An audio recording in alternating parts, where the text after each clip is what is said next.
So how does a philosophy that's guided emperors and artists for over 2,000 years actually begin? You might picture, a quiet library or some grand academy. But for Stoicism, it all kicked off with a catastrophe at sea. A complete financial disaster that, and this is the crazy part, ended up creating one of the world's most powerful systems for finding peace. This right here, this quote is the key to the whole story. Zeno of Citium, the founder of Stoicism, said this looking back on what was probably the single worst day of his life. A prosperous voyage from a shipwreck? I mean, that sounds completely nuts, right? But inside that contradiction is the entire secret of Stoicism. So that's the big question we're tackling. How can losing absolutely everything you've worked for, everything you own, possibly be a good thing? To figure that out, we've got to go back to the man himself and the incredible cargo he lost. To really get Zeno's transformation, first we have to understand who he was before the disaster. A man of the world, a really successful merchant living in pretty chaotic times. Zeno was a rich Phoenician merchant, and his most prized cargo was something called Tyrian purple dye. Now, this stuff was so incredibly rare and valuable that ancient writers said it was literally worth its weight in silver. You had to painstakingly get it from thousands of tiny sea snails. This was the color of kings. And then, poof, it's all gone. The ship, the priceless dye, his entire fortune, just swallowed by the sea. A total devastating loss. Now, look, historians kind of argue about the specifics. Did the shipwreck happen before he got to Athens? Did it totally ruin him? But honestly, the literal details aren't as important as the metaphor. The key takeaway is this: some kind of disaster served as his wake-up call. It was the jolt that knocked him off the path he was on and forced him to find a new one. And that new path? Well, it didn't start in a temple or a palace. It began in a surprisingly modern place, right after he got some very, very strange advice. So before all this chaos, Zeno had gone to an oracle who told him this: have conversation with the dead. What on earth does that mean? Well, Zeno found the answer while he was just browsing in a bookstore in Athens. He overheard someone reading from the works of Socrates, who'd been dead for a century, and in that moment, it just clicked. Of course, books. That's how we talk to the dead. And the story that just grabbed him and wouldn't let go was this one: the choice of Heracles. In the story, the hero Heracles is at a crossroads, and he has to pick between two paths. One is offered by a figure named Vice, who promises a life of total ease, comfort, and fun. The other is offered by Virtue, who promises a meaningful life, but through hard work and discipline. You know the drill: the easy way versus the hard road.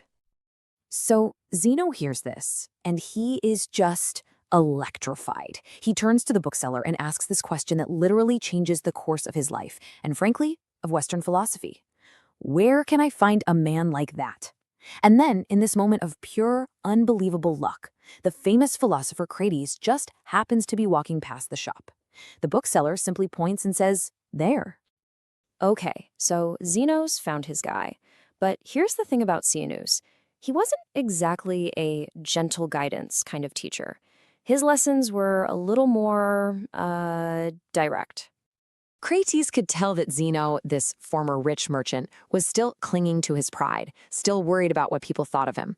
So he gives him this ridiculous task: carry a heavy, messy pot of lentil soup through the busiest part of town. Zeno is mortified. He tries to hide the pot. He's sneaking down back alleys. But Crates finds him, walks right up, and wham! Smashes the pot with his staff. Lentil soup everywhere, all over Zeno.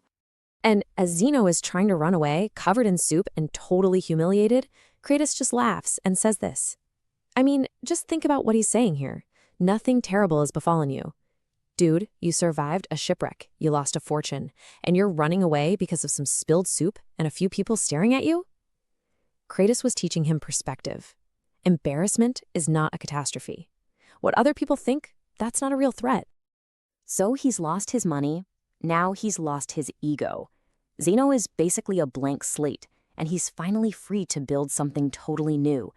This is where all those hard lessons start to come together into a real philosophy, a practical guide for living.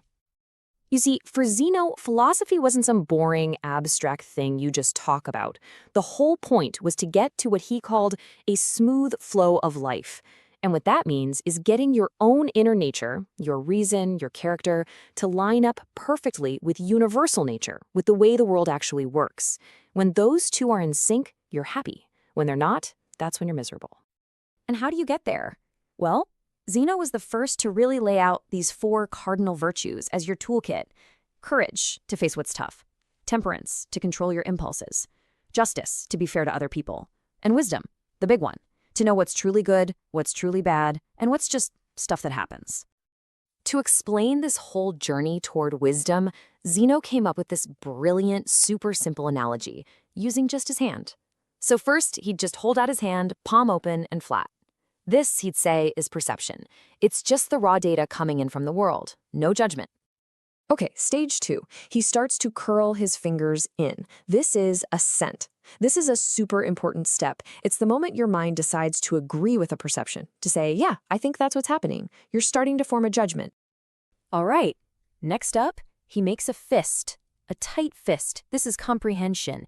See, now you're not just agreeing with something, you actually get it. You've grasped the concept firmly. You understand it. But wait, there's one more step. This is the big one. He takes his other hand and grabs that fist, holding on for dear life. This, he said, is true knowledge. It's an understanding that is so secure, so unshakable that nothing can pry it loose. And that state, that was something only the truly wise could achieve. So with these simple, powerful ideas and analogies, people started to listen, and a real school of thought, a movement, started to form around him. Now, Zeno wasn't teaching in some fancy, exclusive academy. He taught out in the open, in the agora, the public marketplace of Athens, on a covered walkway called the Stoa Poikile, or the painted porch. And that's literally where the name comes from, Stoicism, from the Stoa. It just goes to show you, this was never meant to be a philosophy for the elites. It was for everybody.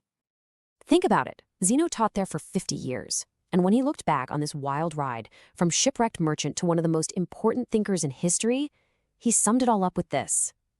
He's saying that a good life isn't some magic moment, some lightning bolt of insight. It's built, day by day, choice by choice, with small, consistent steps. And that brings everything right back to you, doesn't it?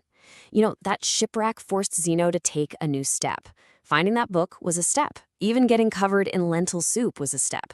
Stoicism teaches us that it's these small choices, these daily efforts, that build a life of resilience and meaning.